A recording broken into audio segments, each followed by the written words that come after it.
તમને મત જનતાએ પક્ષથી પર જઈને નહીતર કમિટેડ વોટર્સ કહેવાય છે. ત્યાંના પાટીદારો ભારતીય જનતા પાર્ટીના કોર વોટર ગણાય. આમ આદમી પાર્ટીને એને જીતાડી હતી ખરી, એ તો હકીકત છે. તો પાછા ઠેકી ગયા, ભાજપમાં આવી ગયા. તો એ વાત તો જે દાગ છે એ તો છે, જેમાં છૂટકા નહીં. માટે થઈને જે વસ્તુ છે એ ગોપાલ છે. બધાને ખબર છે કે હર્ષદભાઈ રીબડિયા ઠેકી ગયા, ભૂપતભાઈ ભાયણી ભાજપમાં આવી ગયા, એ બધું સમજ્યા. ગોપાલ એ મટીરિયલ નથી. તો ગોપાલ ઇટાલિયા કેવું નથી પડે. જનતાને ખબર છે કે આ જણને ખરીદી શકાય તેમ નથી. અને ભાઈ આપણે અરવિંદ કેજરીવાલે પણ એટલા હાટું તો છાતી ઠોકીને કીધું હતું ને, રોડ શો જે થયેલો, એને શું કીધું, તમે ગોપાલને ખરીદીને બતાવો, હું રાજનીતિ છોડી દઉં, હું એટલે કેજરીવાલ.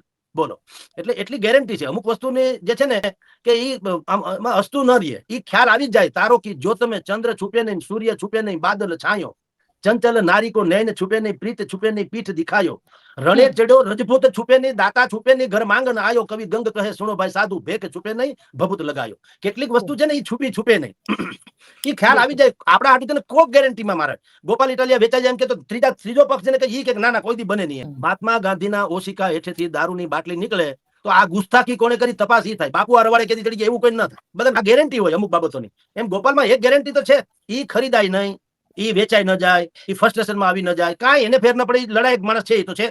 ઈ વાત સાચી છે કે ગોપાલમાં કઈ ફેર ન પડે, પણ CR પાટીલની ઈ વાત જરાય ખોટી નથી કે ભૂતકાળમાં વિપક્ષોએ ઉલ્લુ બનાવ્યા એ બરાબર છે. હાલો એમાં ના નહીં, આ પક્ષ પલટો થયો એ ઉલ્લુ બનાવ્યા, બે ઘડી માની લ્યો. 3 દશકાથી જુઓ સત્તા ઉપર.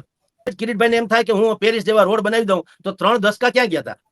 સંસ્કૃતમાં સુભાષિત છે, વચને શું કેમ દરિદ્રતા. હા, પાળવું હોય તો માથાકૂટ છે, વચન આપવામાં શું ફેર પડે. એમ અમે મહેનત કરીને જો કર્યું હોત તો અત્યારે પેરિસ જેવા રોડ થઈ ગયા હોવા જોઈએ, અને ગામના ગોંદરે એફિલ ટાવર થઈ ગયા હોવા જોઈએ. હવે મોબાઈલના ટાવરના ઠેકાણા નથી, એફિલ ટાવર ની ક્યાં કરો? ઉદ્યમેન હિ સિદ્ધ્યંતિ કાર્યાણી ન મનોરથે હિ નહીં સુપ્તસ્ય સિંહસ્ય પ્રવેશ્યંતિ મુખે મૃગાહા. બોલવાથી કાંઈ ન થાય. સિંહ હરણા જે છે ઉડીને સિંહના મોઢામાં ના આવે. સિંહે શિકાર કરવા જવું પડે, બોર્ડમાંથી નીકળવું પડે.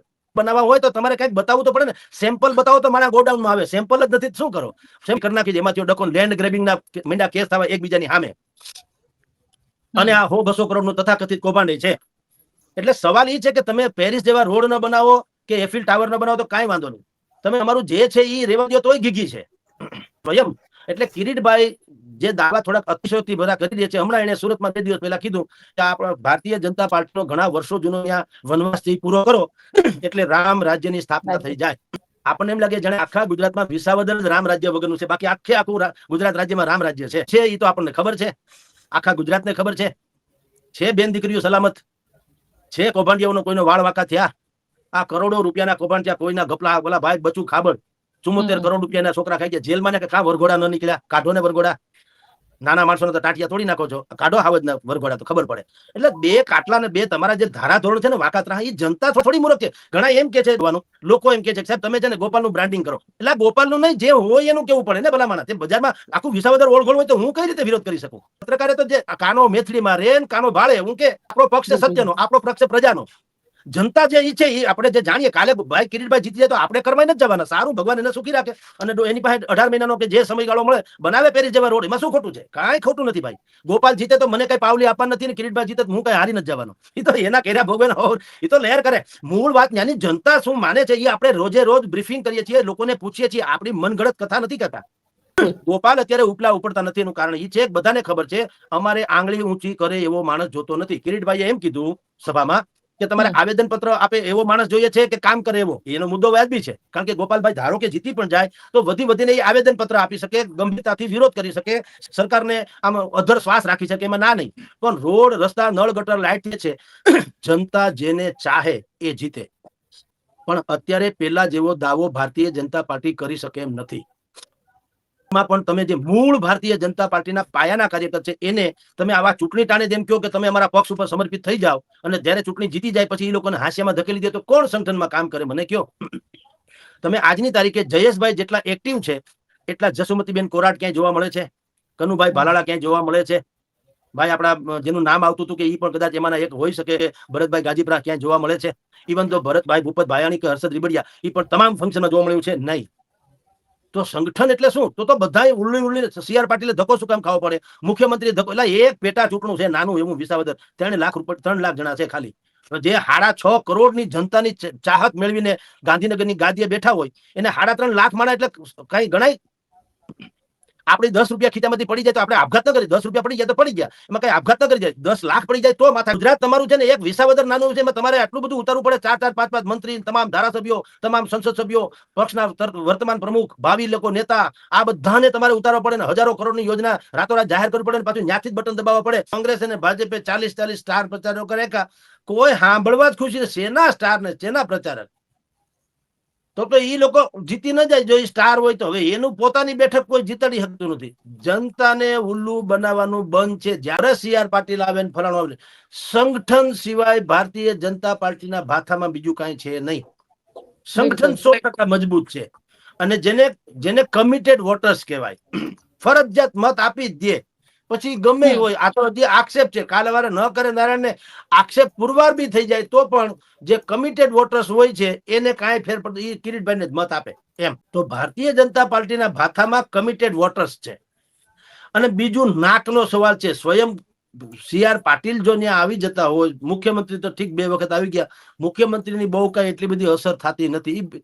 એ ભલા માણસ છે એટલી વાત છે, બીજું કઈ છે નહીં. CR પાટીલ તો ચાણક્ય ગણાય. એને લોકસભાથી માંડીને વિધાનસભામાં અનેકો વખત સાબિત કરી દીધું કે રણનીતિ કોને કહેવાય. પેજ પ્રમુખથી માંડીને બૂથ પ્રમુખ, એ જે સિસ્ટમ એ કિરીટભાઈની છે, આપણી CR પાટીલની. CR પાટીલ, જયેશભાઈ રાદડિયા, કુંવરજી બાવળિયા, હીરાભાઈ સોલંકી, રાઘવજી પટેલ, જગદીશ પંચાલ, આ બધાનું ઝુમખું આખું જે વિસાવદરમાં મધપુડામાં માખ્યું બણબણે એમ ત્રાટક્યું છે. તો એ કઈ જેવા તેવા તો ન હોય ને, લડત તો એ કરશે ને બંને તરફ. ગોપાલને શું છે? ગોપાલ પાસે જનતાનો પ્રેમ છે, આની પાસે વ્યવસ્થા છે. એટલે એક કોર લોક છે ને એક કોર તંત્ર છે. લોકતંત્ર માંથી કોણ જીતે એ પછી કસમકસ વાળી વાત છે, કયાસ કાઢી ન શકાય તેવું. પણ આજની તારીખે એટલે કે ગોપાલ ઇટાલિયા લોકપ્રિયતાના ગ્રાફમાં સૌથી અગ્રેસર છે. હર્ષદ રીબડિયા અને ભૂપત ભાયાણીને ટિકિટ આપી હતી ને મતે આપ્યા હતા બધાએ. શું થયું? બીજા પક્ષમાં વયા ગયા. તો એ તો હકીકત એ છે. એમાં CR પાટીલ જરાય ખોટાઈ નથી કે ભાઈ. સ્વાગત છે તમારું જાગૃત નાગરિક ગુજરાત રાજકારણમાં. જય હિન્દ મિત્રો. આજે આપણે વાત કરીશું જગદીશ મહેતાના એક એવા નિવેદનની જે હાલ રાજકીય ચર્ચાનું કેન્દ્ર બન્યું છે. જગદીશ મહેતાએ ગોપાલ ઇટાલિયા વિશે કહ્યું છે કે ગોપાલ ખરીદાઈ જાય એવું મટીરિયલ નથી. ગોપાલ ખરીદાય નહીં, ગભરાય નહીં. સાથે જ તેમણે ભાજપ સરકાર અને બચુ ખાબડના મુદ્દે અનેક સવાલો ઉઠાવ્યા છે. જગદીશ મહેતાએ પોતાના સંબોધનમાં કહ્યું છે કે ગોપાલ કોઈ દબાણ કે લાલચમાં આવી જાય એવી વ્યક્તિ નથી. તેમના શબ્દોમાં ગોપાલને ખરીદી શકાય નહીં અથવા તો ડરાવી પણ શકાય નહીં, આવું કહેવામાં આવ્યું છે. આ નિવેદન દ્વારા તેમણે ગોપાલની રાજકીય મજબૂતી અને અડગ વલણની વાત કરી છે. જગદીશ મહેતાની વાત પરથી એવો સંદેશ મળે છે કે રાજકારણમાં વ્યક્તિના સિદ્ધાંતો અને સમર્થન સૌથી મોટી તાકાત હોય છે, જોકે પૈસા કે દબાણ નહીં. આ ઉપરાંત બચુ ખાબડનો ઉલ્લેખ કરતા એ પણ કહ્યું છે કે કાં બચુ ખાબડનો વરઘોડો કાઢવામાં આવ્યો નથી. તેમણે સરકારની કાર્યવાહી અને રાજકીય વલણ અંગે પ્રશ્નો ઉભા કર્યા છે. તેમણે આરોપ લગાવ્યો છે કે નાના અને સામાન્ય લોકો સામે કડક કાર્યવાહી કરવામાં આવે છે, જ્યારે મોટા લોકો માટે અલગ પ્રકારના ધારાધોરણો અપનાવવામાં આવી રહ્યા છે. જગદીશ મહેતાએ ભાજપ સરકાર પર નિશાન સાધતા કહ્યું છે કે નાના માણસોના ટાંટિયા તોડી નાખવામાં આવે છે, પરંતુ મોટા લોકો માટે નિયમો અલગ જોવા મળે છે. તેમણે વધુમાં વધુ કહ્યું છે કે તમારા જુદા જુદા ધારાધોરણ બધાને દેખાય જ છે, જનતા કઈ મૂર્ખ નથી. તમને શું લાગે છે, રાજકારણમાં બધા માટે એકસરખા નિયમો હોવા જોઈએ? શું જનતાને હવે દરેક મુદ્દે વધુ જાગૃત બની ગઈ છે? તમારો અભિપ્રાય કોમેન્ટમાં જરૂરથી જણાવજો.